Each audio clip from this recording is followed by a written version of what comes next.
Las finanzas son una rama de la economía que estudia la forma en cómo se obtiene y cómo se gestiona el dinero.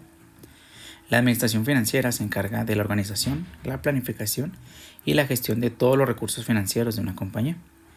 ¿Cuál es la función financiera? Bueno, son todas aquellas actividades que se encargan de la toma de decisiones en cuanto a adquisición, financiamiento y administración de los activos de la empresa. Algunas de las funciones del administrador financiero son las siguientes. Se encarga de analizar y planear la situación financiera de la empresa, administra el capital de trabajo, administra el costo, la estructura y la evaluación del capital y evalúa las fuentes de financiamiento a corto y a largo plazo. ¿Cuáles son los tres estados financieros principales? Pues son el balance general, el estado de resultados y el estado de flujos. El balance general es un informe que presenta la situación patrimonial de la empresa, los activos, los pasivos, también presenta los derechos y obligaciones y el capital. El estado de resultados resume las operaciones derivadas de las actividades económicas de una empresa. El estado de flujo informa sobre las variaciones y los movimientos de efectivos y sus equivalentes. El análisis vertical y horizontal son unas herramientas básicas del análisis financiero. El vertical intenta comprender cómo está compuesto el activo, el pasivo y el patrimonio de la empresa. El horizontal busca responder cuánto y por qué varió una determinada cuenta de los estados financieros. El análisis benchmarking financiero es un análisis comparativo de información contable financiera. ¿Para qué sirve? Para identificar desviaciones positivas o negativas con compañías del sector y de similar actividad empresarial. Las razones financieras de liquidez miden o determinan la capacidad de la empresa para hacer frente a sus compromisos o sus deudas a corto y a largo plazo. Las razones financieras de estabilidad tienen por objetivo determinar qué tan endeudada o qué tan comprometida se encuentra la empresa. Las razones financieras de actividad nos permiten evaluar cómo fluye el proceso de compra de insumos. Ahora, ¿qué es el capital de trabajo? Bueno, es la cantidad necesaria de recursos de una empresa o una institución financiera para realizar sus operaciones con normalidad. ¿Cómo calculamos el capital de trabajo? Bueno, estos son los activos menos los pasivos. Esa es la fórmula con la que lo vamos a calcular. ¿Cuáles son los componentes del capital de trabajo? Son los activos corrientes y los pasivos corrientes. Ahora, la administración del capital del trabajo. ¿Qué características tiene? Bueno, no es deseable si es demasiado alto. ¿Por qué? Porque nos indica demasiado inventario o poca inversión. Si es positivo, pues significa que el riesgo puede costear sus operaciones y sus obligaciones. Y en cambio, si el capital de trabajo es negativo, pues nos indica que el negocio no es capaz de solventar su deuda. La tesorería es uno de los departamentos más importantes de la empresa. ¿Qué es la tesorería?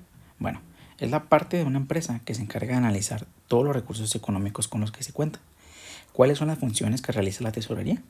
Son la planificación de la liquidez de la que se dispone en la empresa, gracias al flujo de caja del negocio, la identificación de posibles riesgos que condicionen los resultados finales del negocio, la detección de las necesidades a corto plazo, la optimización de los flujos que afectan a diversos departamentos. Gestionar la liquidez y el efectivo que se generan en la actividad diaria de una empresa implica la realización de un gran número de acciones. ¿Cuáles son estas acciones? Bueno, una es el diseño de previsiones y de presupuestos, la gestión de la documentación generada, el cumplimiento de las obligaciones establecidas, la anticipación a los riesgos financieros, la gestión del capital en muchos casos con la consecuente negociación con los bancos. Ahora, ¿qué es el estado de flujo de efectivo? Bueno, este nos muestra el efectivo que ha sido generado y aprovechado en las actividades operativas de inversión y de financiamiento de la empresa. ¿Cuáles son los objetivos que tiene el flujo de efectivo? Uno es proporcionar información oportuna a la gerencia para la toma de decisiones que ayuden a las operaciones de la empresa. Brindar información acerca de los rubros y o actividades en que se ha gastado el efectivo disponible. Reportar flujos de efectivo pasados para generar pronósticos, determinar la capacidad de la empresa para hacer frente a sus obligaciones con terceros y con los accionistas y ayudar a tomar decisiones acerca de inversiones a corto plazo cuando exista un excedente efectivo disponible. Bueno, la siguiente parte vamos a hablar de qué es un inventario. Un inventario es un documento donde se registran todos los bienes tangibles y en existencia de una empresa, que pueden utilizarse para su alquiler, para su uso, transformación, consumo o venta. Debe ser una relación detallada en la que se incluyen, además de los tangibles, los derechos y las deudas de la empresa. ¿Cuáles son las características? Bueno, en general, todos los inventarios poseen las diferentes características. Las más comunes son nombres del objeto inventariado, código de identificación, valor del artículo que se registra, costo, descripción detallada de lo que se contabiliza, cantidad de artículos con las mismas características, tipo de movimiento, es decir, si es una entrada o si es una salida, estado de estatus del objeto, periodo de revisión. ¿Qué es la financiación de inventarios? Bueno, la financiación de inventarios es un instrumento financiero muy solicitado por empresas de productos consumibles y concesionarios que desean obtener dinero líquido por el inventario que tienen paralizado en sus almacenes.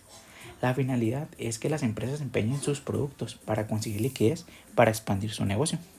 El empresario obtiene un préstamo por valor del inventario que desea movilizar. Una vez que estos productos comienzan a venderse, el empresario puede tomar dos decisiones, ya sea pagar parte del préstamo con las ganancias que las ventas le han aportado o seguir aumentando su inventario para comercializarlo.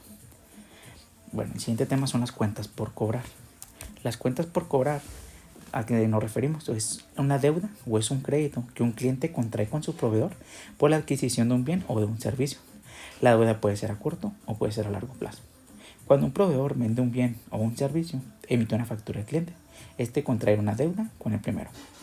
Cuando la deuda no se salda al momento, ya sea pago con efectivo o pago con tarjeta, dicha deuda y el derecho a cobrarla forma parte de lo que en contabilidad se conoce como cuentas por cobrar. Bueno, ¿cuál es el proceso en cuentas por cobrar? Primero que nada, pues se realiza un pedido de compra, el cual recibe el comprador. Se obtiene una orden de compra referida al equipo de cumplimiento. El proveedor confirma los bienes y los servicios y la orden de compra se cumple. Posterior a esto, el proveedor envía una factura al comprador, en donde detalla el acuerdo de pago, los descuentos por pago anticipado y los cargos por pago trazado. El comprador envía el pago al proveedor. El proveedor recibe el pago. Ahora, ¿qué pasa si el pago se recibe de manera anticipada o si no se recibe de manera anticipada? Bueno, si se recibe de manera anticipada, el proceso es: se calculan los descuentos por pago anticipado y se documenta el pago total actualizado. Se aplica el pago a la cuenta del comprador, se registra el depósito, se crea un informe final y el proceso de cuentas por cobrar pues termina. Pero si no se recibe un pago anticipado o un pago a tiempo, bueno, se avisa al equipo de finanzas, el cual envía la factura actualizada al comprador con los cargos adicionales aplicados. Si posterior a esto el comprador paga la factura, bueno, repetimos los mismos pasos anteriores.